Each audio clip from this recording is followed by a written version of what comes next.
Praise the Lord. Amen. Praise the Lord. Amen. Hallelujah. Alam ko po na tayo ay punong-puno na ng pagpapala. Amen. As we are worshiping our living God. Amen. Amen.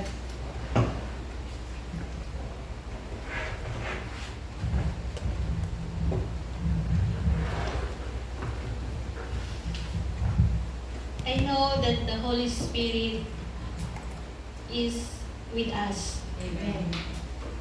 today. And also the presence of our living God. Naramdaman ko po yun habang tayo po ay nagpupuri sa ating Panginoon.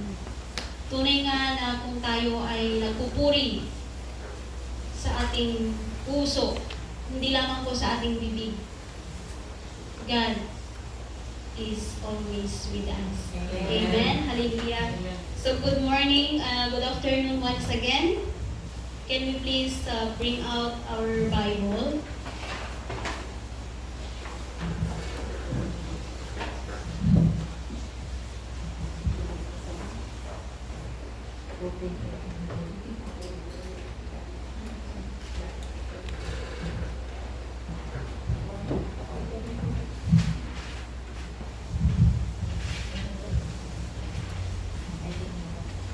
Open in Matthew 24, chapter 24, verse 6 to 7.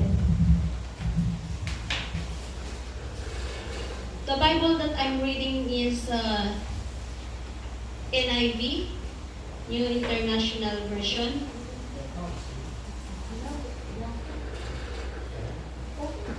Matthew 24, verse 6.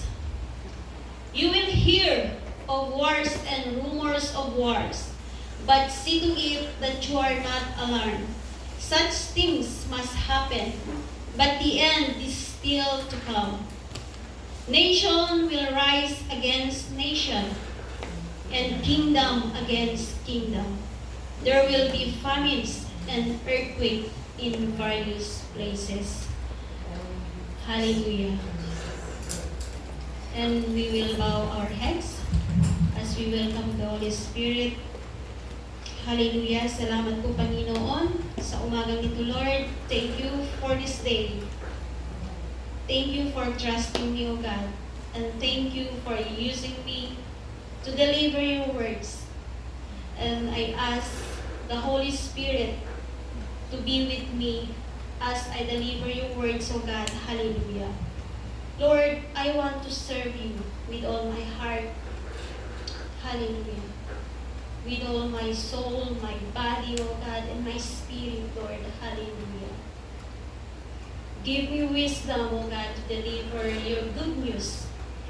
And my brothers and sisters, may you open their spiritual understanding, their spiritual hearing, O Lord, their spiritual eyes, O Father God, that they may see through your words what you want them, O Father God, to be seen on this word, Panginoon. Hallelujah. Lord, help us to be faithful in your words, O Lord. And thank you for letting us to gather once again, Panginoon. Sa iyong biyaya lamang, O Father God, kung bakit kami nagkatipon-tipon sa araw na ito. And your name will always be lifted up, O Father God. Hallelujah. Thank you, Jesus, and to you alone the glory, honor, and thanksgiving. In Jesus Christ's name I pray. Amen. Amen. Hallelujah. So our theme for today is stability in the midst of chaos. When we say stability, ito po yung peace. Nandoon yung ating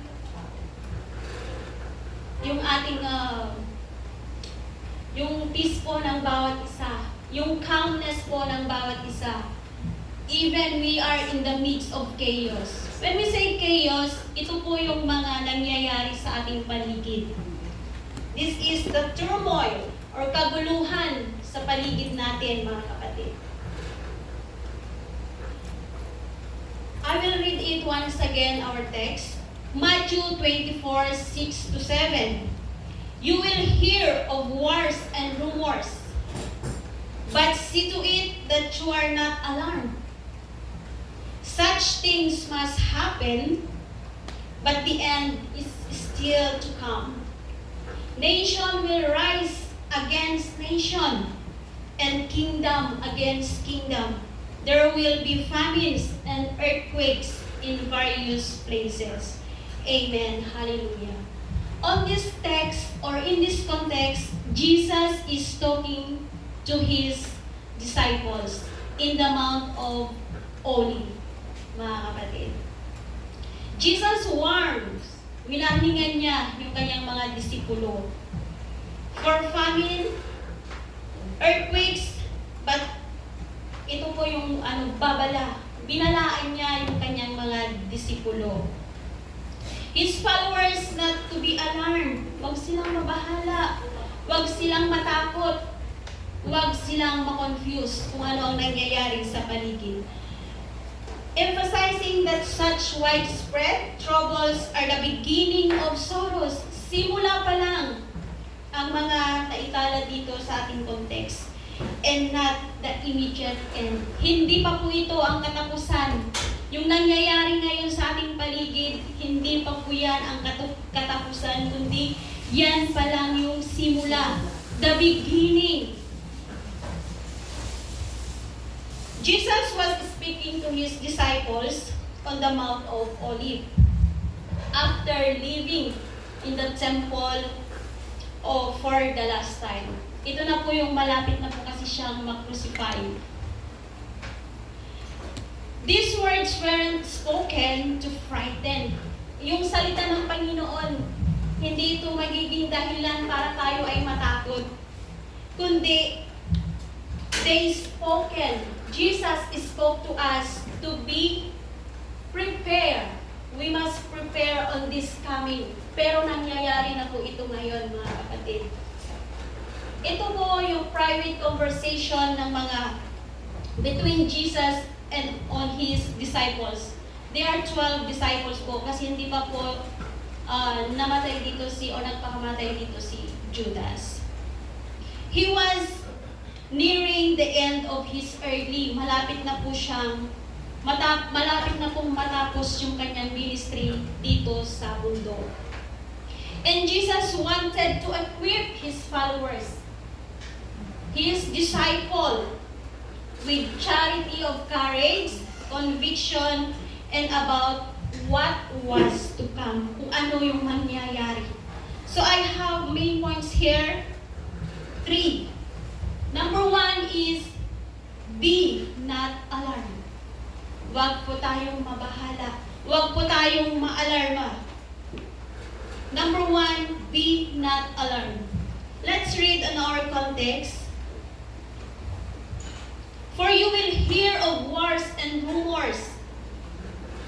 Rumors of wars, but see to it that you are not alarmed. Such things must happen, but at the end is still to come.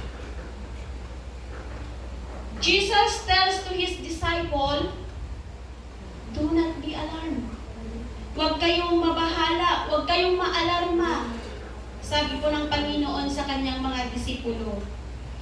This command, ito po is to trust God, to trust Jesus.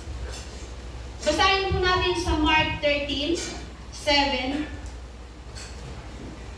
When you hear of wars and rumors of war, do not be alarmed. Sinabi na naman niya dito, these things must happen, but the end is still to come. Amen. Parating pa lang. Nagsisimula pa lang kung ano yung nangyayari ngayon, mga kapatid. Kaya huwag kayong maalarma. Instead, we must be prepared. We must pray and we must repent. Hindi natin pwedeng, Lord, alisin mo ang mga nangyayari sa mundo. No. Because it is prophesied. It is written on the Bible. Hindi natin pwedeng i-twist because this is the Word of God. Amen? Christians are called to be calm. Tayo, mga bilang Kristiyano, nagkaroon lang ng gubat, Israel to Iran. sila nag-iimpake na, nagpanik na ang mga Kristiyano. Instead, they must kneel down and pray and ask forgiveness. Pero tayong mga Kristiyano ang nauunang naaalarma. Nangyari po yan sa atin? Amen. So, nasaan yung ating pagtitiwala sa Panginoon kung tayo mismo mga Kristiyano ang nanguna na nagpanik? Instead, we must kneel down before the Lord. Hindi natin pwedeng, Lord, alisin mo ito, kundi, Lord, help us, prepare us. Huwag mo kaming gawing ma-stumble sa mga nangyayari sa paligid natin. Christians are called to be calm, not confused. Huwag tayong naguguluhan kung ano po yung nangyayari sa ating paligid. Huwag po tayong matakot kung ano pong nangyayari sa ating paligid. Lalo na po kung alam natin kung si Kristo ang ating kasama. Di po ba? If God is with us, who can be against us? Maliwanag sa kanyang salita. Di po ba? Kung ang Diyos ay kasama natin, o sino ang laban sa atin? Hindi po tayo mapapahamak kung lagi po natin itong panghahawakan. Jesus command not to panic, even in chaos. Kahit sa mga kaguluhan, disorder, yung mga nangyayari, confusion, God is always in control.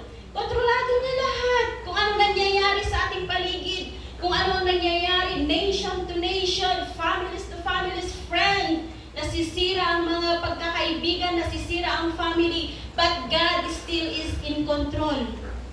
Kung tayo po ay lalapit sa Kanya. If we trust the process of our living God. Amen? We cannot solve the problem kung sa atin lamang po. Pero kung kasama natin ang Diyos, madali po tayong magpatawad. Madali po natin ibigin kahit hindi po sila kaibig-ibig. Always think positive that God is in control. Amen. Our peace comes in trusting God. Pag tayo nagtitiwala sa Panginoon, nandun po yung ating kapayapaan.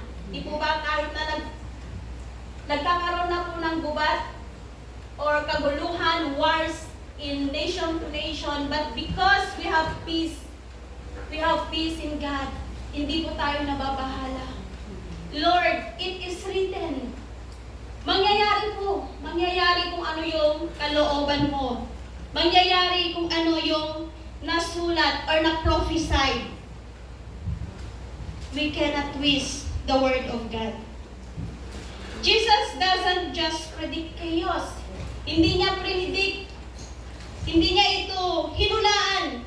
Kundi ito ay command na mangyayari sa darating na panahon or nangyayari na po mga kapatid sa mga oras na ito. Be not alarmed. Sabi po sa ating main points. Do not be alarmed, my brother and sisters. Lalo na kung nagkakagulo sa ating paligid. But it is a profound invitation from Jesus, from God, that trust me, I'm in control in everything. Amen. This command is not a suggestion, hindi sinadjust ito ng Panginoon. But Jesus says, do not worry. Huwag kayong mag-alala. Or do not be alarmed. Kailangan po dito mga kapatid is yung mindset natin. Yung mindset natin is meron po tayong faith. May pananampalataya po tayo sa ating Panginoon. Faith and do not fear. Peace is not the absence of trouble. It's the presence of trust. Kung meron po tayong kapayapaan sa ating puso, ay meron po tayong tiwala sa ating Ama. na siyang lumikha sa atin. Always remember, God is still in control. He created heavens and earth, di po ba? He created us. So why we will worry? For God is our Father. Amen. He is our friend. Tinawag niya tayong kaibigan. Tinawag niya rin tayong anak. So lumapit tayo sa ating Panginoong Diyos. Wars, disasters, and unrest are not the sign that God has lost control. Hindi pala ito dinisenyo ng Panginoon, kundi ito ay dinisenyo niya para magkaroon pa ng mas malawak na plano ang Panginoon, ang Panginoong Diyos. Buksan po natin sa Isaiah 26:3.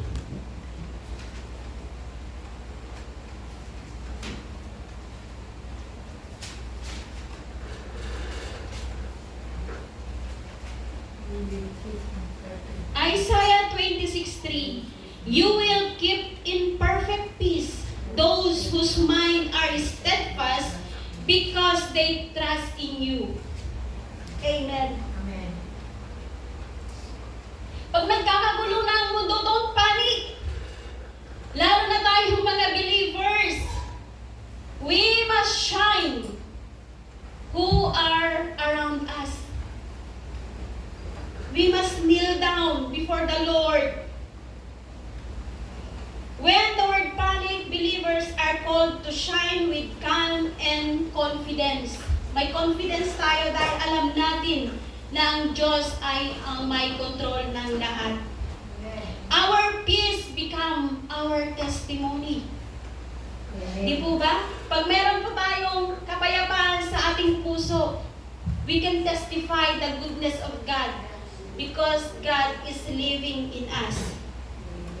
We can testimony, lalo na po sa mga nakapaligid sa atin, lalo na po sa nadidiliman pa ang kanilang buhay.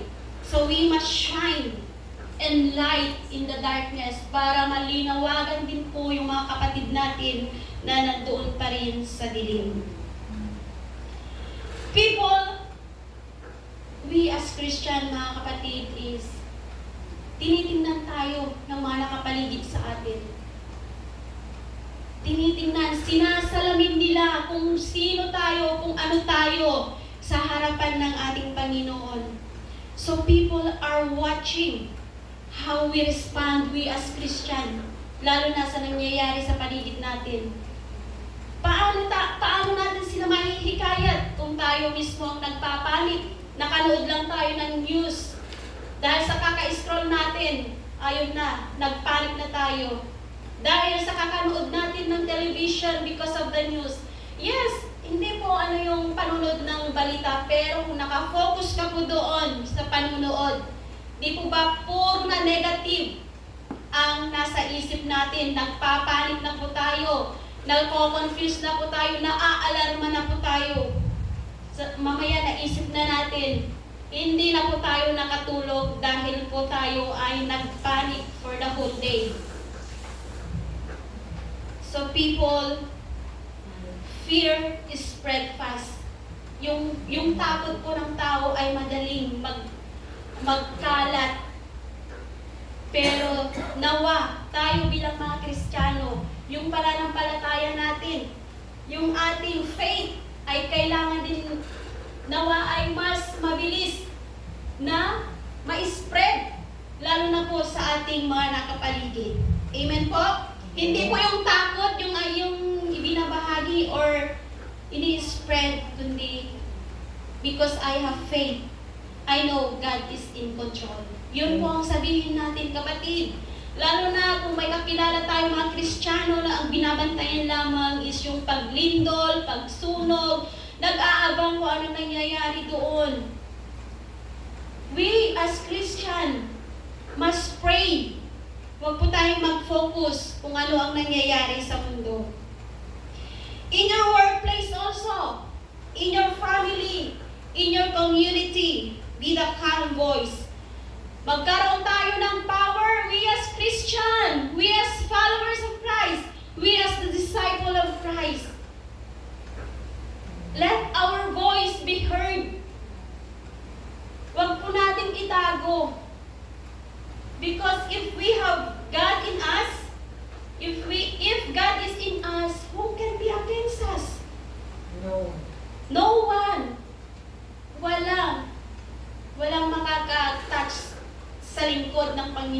o sa anak ng Panginoon.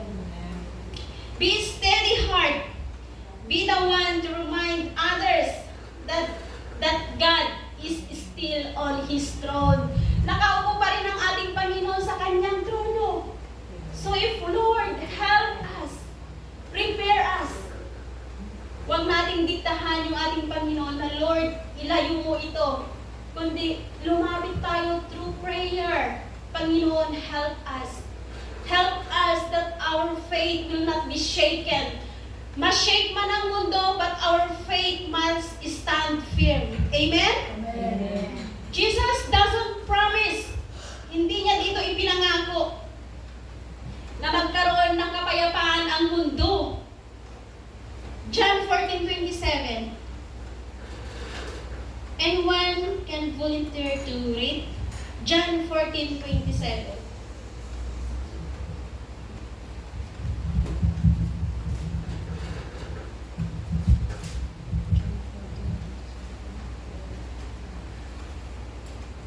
John 14:27. Sino pong nakahanap? Pag-ibasa? Peace I give you.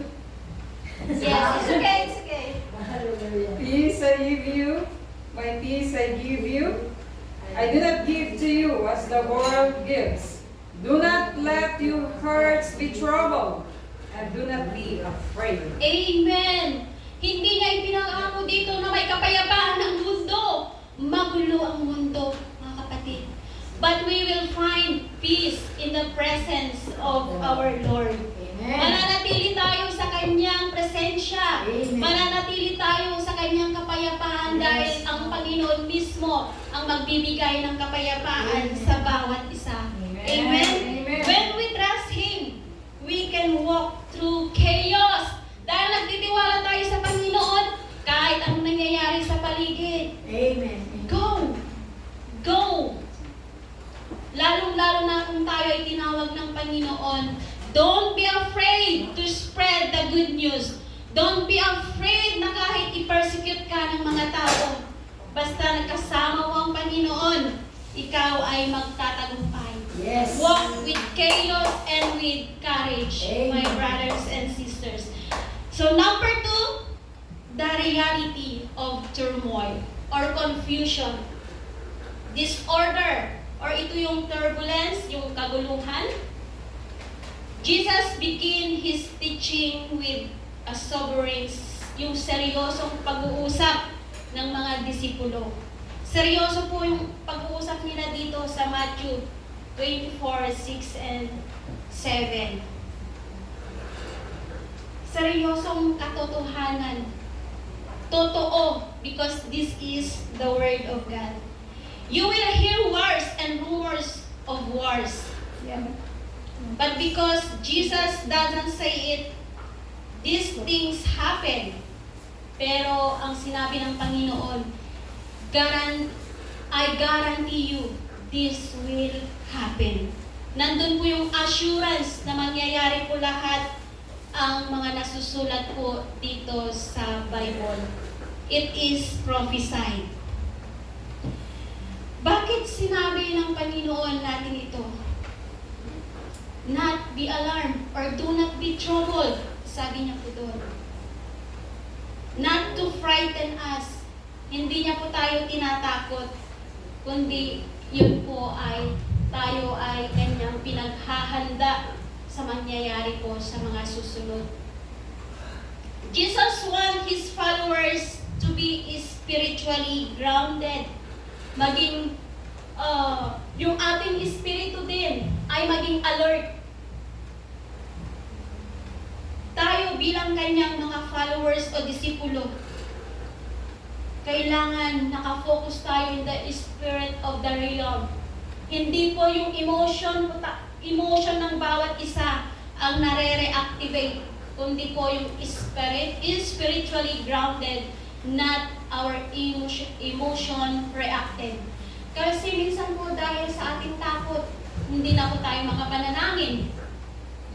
Dahil po nagpanik na tayo, hindi na natin alam kung ano ang ating uunahin. But when we pray first to God, God will realign. Iaayos niya. Aayusin niya ang ating gagawin. Hindi po tayo magra-rush kung ano yung ating gagawin.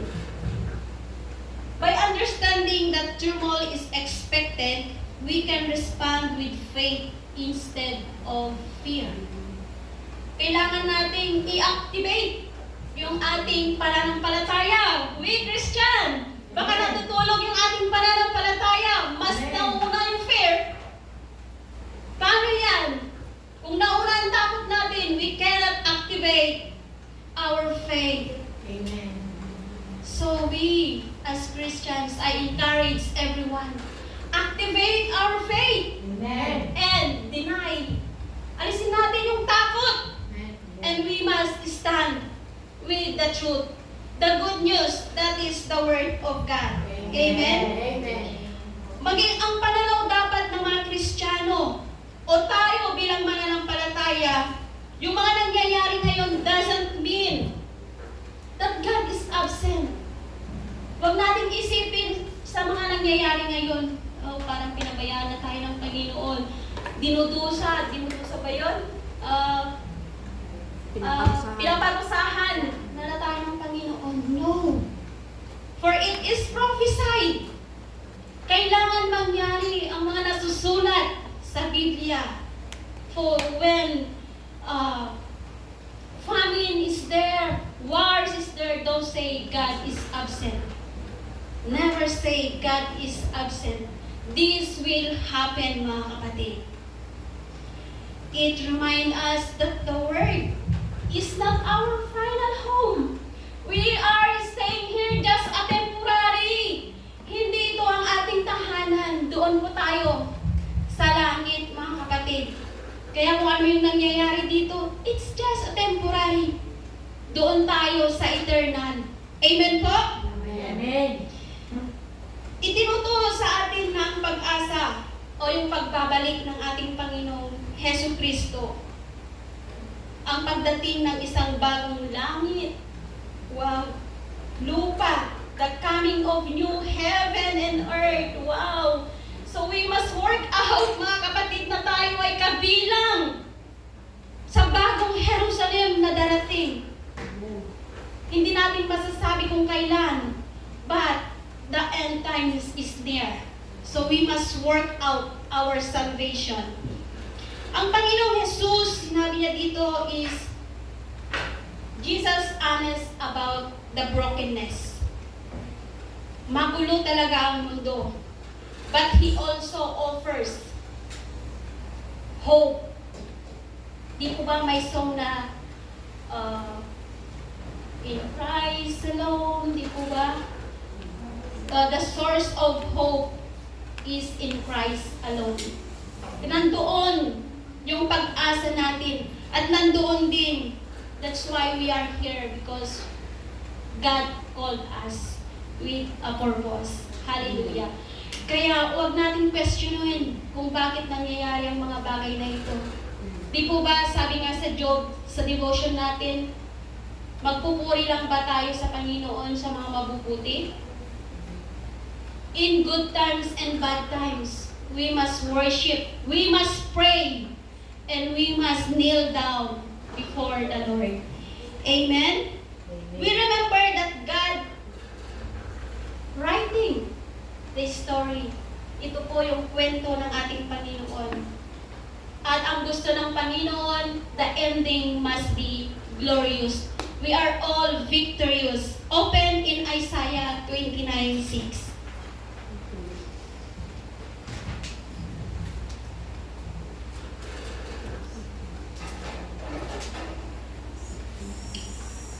Sabi po dito, the Lord Almighty will come with thunder and earthquake, great noise with the whirlwind, tempest and flames of devouring fire.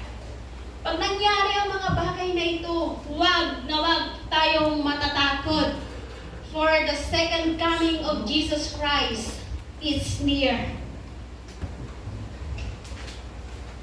Number 3, faith over fear. Fear is natural, naman, tayo po ay natatakot. Di po ba? Sino ang hindi natatakot dito? Lalo na kung nasabugan ka na doon sa di po ba? Yes, it is natural. But, faith is supernatural. Kung nanood po kayo kagabi ng T-Bolts sa buhay ni Pastor Bob, life and death na. But because of his faith, ilang buhay, grabe, when God moved in your life, even you are now in death, God can rise you up. God can bring you to life again because of our Lord Jesus Christ. So, faith is supernatural. Huwag mo intindihin kung ano ang nangyayari sa paligid natin. But focus to our faith. Pag-focus tayo sa ating pananampalataya. Amen? Kung tayo nakakarinig ng mga news na ang Pilipinas, ang China, ang Thailand, Vietnam, nagkakagulo, it is written. Mangyayari po yan, gaya nga po sa ating teksto. Nations against nations. Kingdom against kingdom. Yun po, it is prophesied. So don't be fear. Kailangan mas maliit yung pananampalataya natin kaysa yung ating pagkatakot. Kasi once na natakot na po tayo, we cannot say, hindi na po tayo magkakaroon ng kapayapaan sa ating puso. Please open in 2 Chronicles 15:6.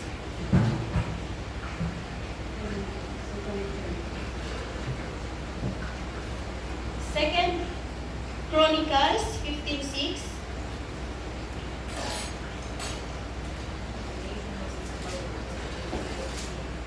Chronicles 15:6. 15:6.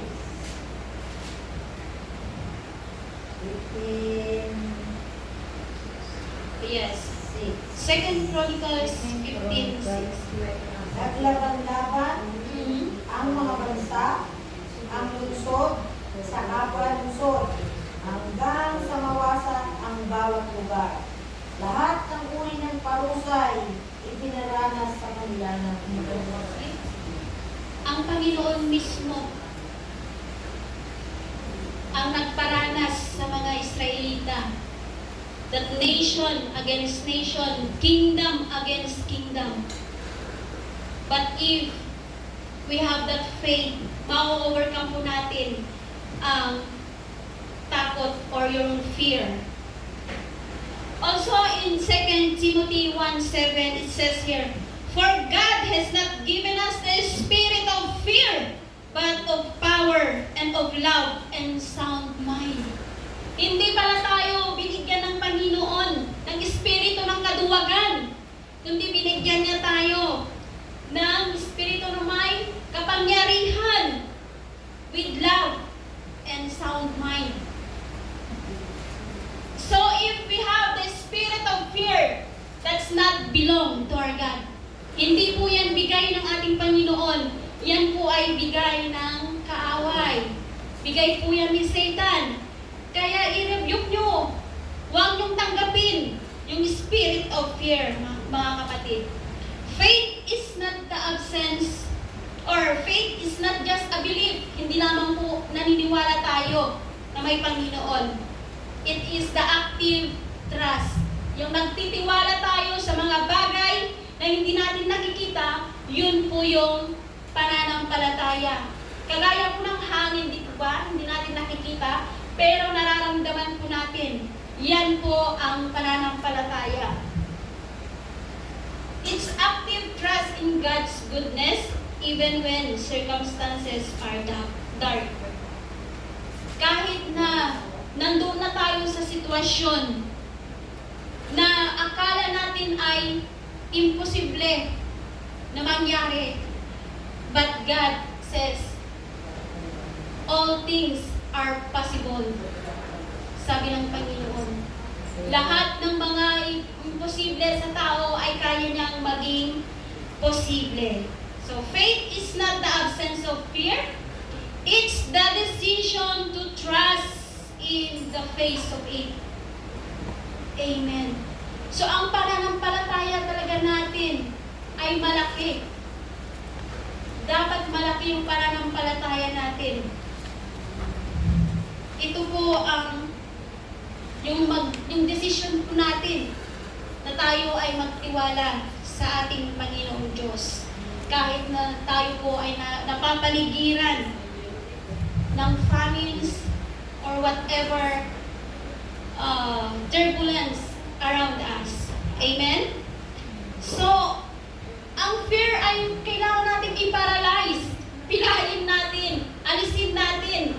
But faith must be activated. Yung pananampalataya natin ay mas lalong lumevel up. Kagaya nga po ng testimony ni Pastor Bob. Wow, what a great testimony, mga kapatid. Ilang buhay, ilang beses siyang dumanas ng sakit, talagang death na talaga. But because of his faith, inactivate niya, pray, pray, pray, because of keep on praying. And the Lord give him another chance. Binigyan niya muli ng buhay na ngayon mas i-activate niya yung pag-calling niya, yung calling sa kanya ng Panginoon, yung ministry. So if we have that faith, kung ano yung calling mo sa Lord, huwag kang matakot. Sasamahan tayo ng Panginoon. With forgiveness po yun ha. With forgiveness. Yes, hallelujah. Napakabuti ng Panginoon. Yes, because I'm sorry, Pastor Bob, kung naano ko po, kasi yung video na yan is ma-upload kasi, session na sa kanya. So, I use you, Pastor, yung buhay mo po as a testimony. Talagang napakabuti ng Panginoon. Amen. Hindi na po nagpa-function yung dalawa niyang kidney. Yes. But because of the grace of God, may nagbigay o nag-donor po ng dalawa na kidney sa kanya. And now, mas lalo po siyang, yung eagerness to serve the Lord. Wow, Lord, gusto kong maging kagaya ni Pastor Bob, yung eagerness niya, yung faith niya is talagang lagpas. Grabe. Ang tawag sa kanya ng Panginoon. Death from life. Wow. Hallelujah. So, we must activate. Activate natin yung ating pananampalataya. Kahit kasing liit ng mustasa. I-activate po natin yan through prayer, through reading the Word of God. And we will receive that faith. Amen?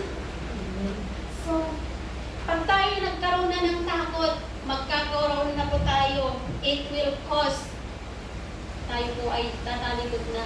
Hindi ko na kaya, Lord, because of our fear. Yung dating enthusiasm natin sa paglilingkod sa Panginoon, tayo po ay naging tahimik, naging silence.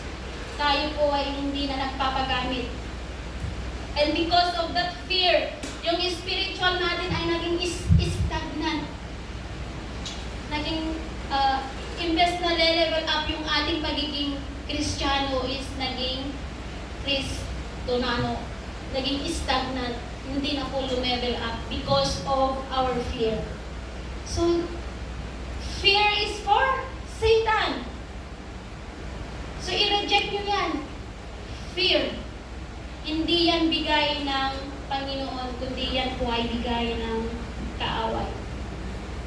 So, faith empowers us to act boldly, to love deeply, and to witness courageously.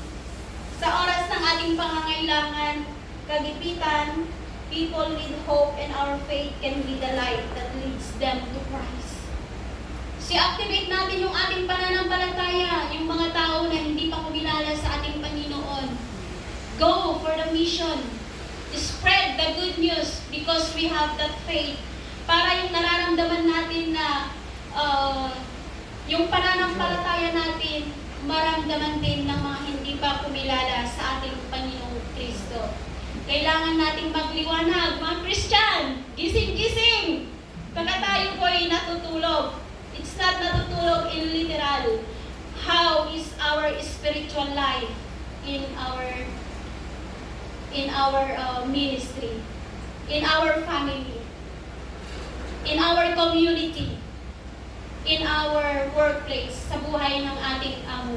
Tayo po ba'y nagliliwanag sa buhay ng ating mga amo? Baka tayo sumasagot-sagot. Kailangan natin, even kahit na sobrang galit mo na, ipakita mo pa rin that you have Christ. You have Christ in your heart. Na maging katulad natin ang ating Panginoong Hesus. Na kahit siya po ay naipako, siya po ay na-reject ng sarili niyang bayan. But still, because God loves us, He gave His only begotten Son for us to receive salvation. Kaya ngayon tayo po ay malaya. You can choose what you want, but you cannot choose what the consequences of the sin that we are did. Amen. So, we are not the victim of this history. Dito po sa nabasa natin. Kundi we are the participants of our God in mission. I-continuous natin kung ano yung mission ng ating Panginoon dito sa mundo. Kailangan, by faith, listen to the voice of God. Baka kapatid, tinatawag ka ng Panginoon, do not harden your heart. Listen to the voice of our living God. Amen? Ang audible voice ng Panginoon is, maano lang yan, kaya kailangan mo maging vigilant. Is this the voice of the Lord? And say, yes, Lord, here I am. Here I am, Lord. Use me according to your will. Amen? Okay lang po kayo? Jesus calls us to be the people of unshakable peace, resilient hope, and active trust. Sabi niya dito, if we have Jesus, di ba may song po natin, not be shaken, sino yun? Yeah, God is awesome. God is awesome. If God is with us, we cannot be shaken or unshakable. We are not unshakable by these wars, by this turbulence, by this famine, because God is with us. So how we will apply this today's life sa panahon natin ngayon? Number one is cultivate our inner peace. We must practice our spiritual discipline. When we say practice our spiritual discipline, we need to pray, communicate to God, read the Word of God. Always, day and night. Sabi nga po sa Joshua, di po ba? Joshua 1:8-9, ang sabi niya po doon. Scripture meditation, and we must worship. When we are worrying, we must worship our living God. And that worrying turns into worship. Amen? Stay spiritually alert. Kailangan maging awake po tayo. Huwag po tayong magpapanik. Huwag po tayong maaalarma. Whatever happening around us. Number 3 is avoid speculation. Yung haka-haka. Ala, baka ito na, nandito na, parating na ang ating Panginoon. Ay, baka ito na si Kristo. No, ang sabi nga po sa ating text, doon sa Matthew 24:5.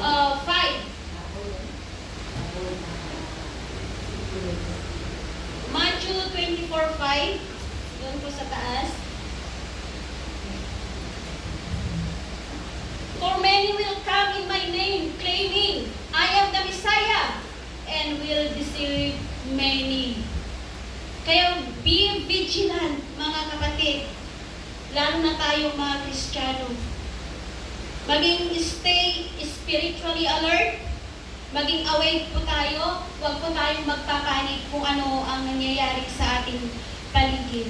Huwag po natin hayaan na tayo ay mailigaw ng kaaway. Kasi pwede siyang magpanggap na siya ay si Kristo. Na pwede siyang magpanggap na ito ang daan. But we must stay spiritually alert, and the Lord and the Holy Spirit will guide us. Amen? And we must embrace obedience. Nandito pa rin yung pagsunod sa ating Panginoon. Do not harden your heart, mga kapatid. Obey. Obey the Lord. Kung sinusunod ka natin yung ating mga amo, yung ating asawa, why not obey God? And He is our Father in heaven, na siya lamang po ang makapagbibigay sa atin ng kaligtasan ng ating Panginoong Yesus. So we must embrace obedience. Sumunod po tayo kung ano yung inuutos sa atin ng ating Panginoon. Jesus warns against trying to fit every event into the end times timeline. The signs of the times are not just warning. Hindi lang po ito warning, kundi ito po yung invitations to live with urgency, purpose, and unwavering trusting in God. Pag nangyayari ito, huwag tayong magpanik, huwag po tayong mabahala, but instead, we must keep on trusting God and activate our faith to Him. For the final conclusion na po tayo, Jesus never promised a world free of trouble. Hindi niya po yan pinangako, kundi talagang magulo po ang mundo. Kasi ang kapayapaan po ay matatagpuan lamang sa ating Panginoon. Hindi po ito kayang ibigay ng mundo. Maingay, magulo ang mundo na ating kinabibilangan. He warned us that wars, famines, and disasters would come. Talagang darating because it is prophesied. It is in our context, not of despair, it's a call of faithful obedience. Nandito na naman yung faithful obedience, yung maging tapat tayo na sumunod kung ano po yung nais ng ating Panginoon. So when the word trembles, let your heart be still. Kahit na nagkakagulo po, manatili pa rin tayo sa presensya ng ating Panginoon. Huwag po natin hayaan na ang puso natin ay magambala. But we must be still in the presence of our Lord Jesus Christ. And when others lose hope, let your witness point to the one who holds all things together. Kung meron tayong kapatid na nawawalan ng pag-asa, share that only hope found in Jesus. Kaya wag po natin sarilinin yung pag-asa niyan, kundi we must spread. Kailangan po nating hawaan yung hindi pa po kumilala sa ating Panginoong Diyos. The world may shake, but the kingdom of God stands firm. Amen. Hallelujah. For it says in 24:35, heaven and earth will pass away, but my word will never pass away. Mawala man ang mundo o ang lupa o ang langit or ang heaven, pero ang salita ng Panginoon ay mananatili magpakailanman. Amen. Hallelujah. So may I ask to stand, everyone?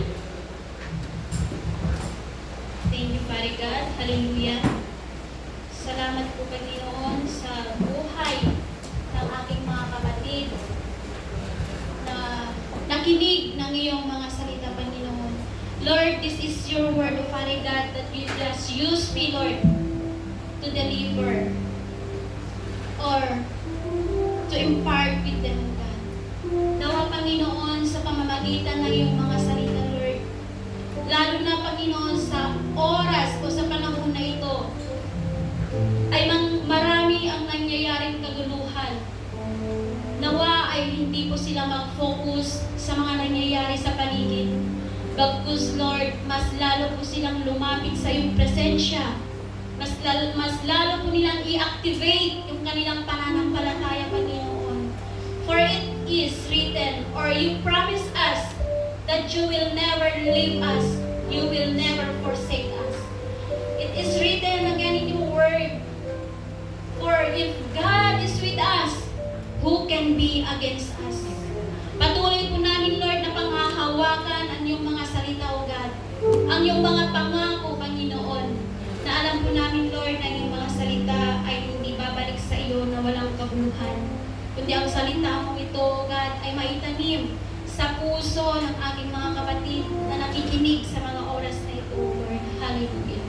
Anuman, Panginoon, yung bumabagabag sa kanilang mga isipan, Father God, embrace them, Lord.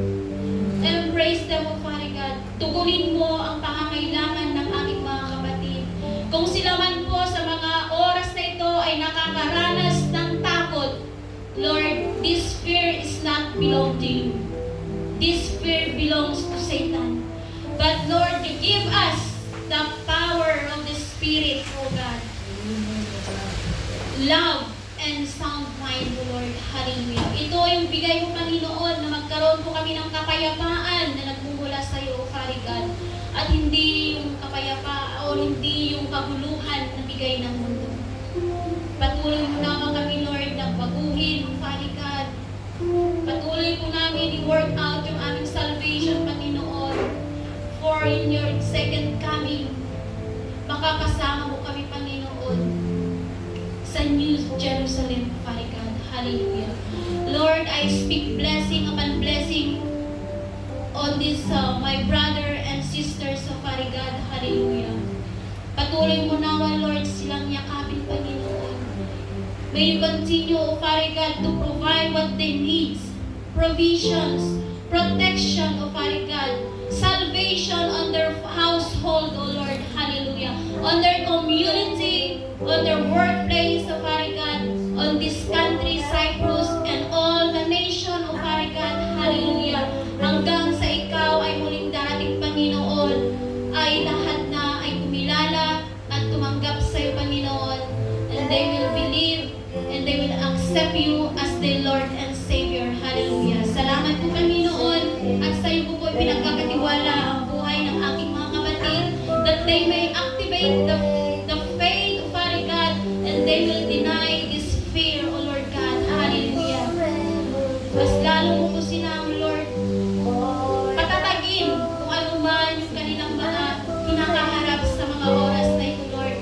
Lord, ipakita mo sa kanila na hindi po sila nag-iisa sa oras ng kanilang mga testing, sa oras ng kanilang pangangailangan, sa oras ng kanilang circumstances, sa oras ng kanilang paghihirap, Panginoon. You are there, O Father God. Ang gagawin lamang po nila, Panginoon, is hanapin ang iyong presensya, basahin ang iyong mga salita, lumapit, tumuhod sila sa iyo, Panginoon. Hallelujah. Manalangin mo, Father God, na iyong presensya, O Lord God, ay kanilang maramdaman. At lahat, O Father God, ng kanilang mga kinakaharap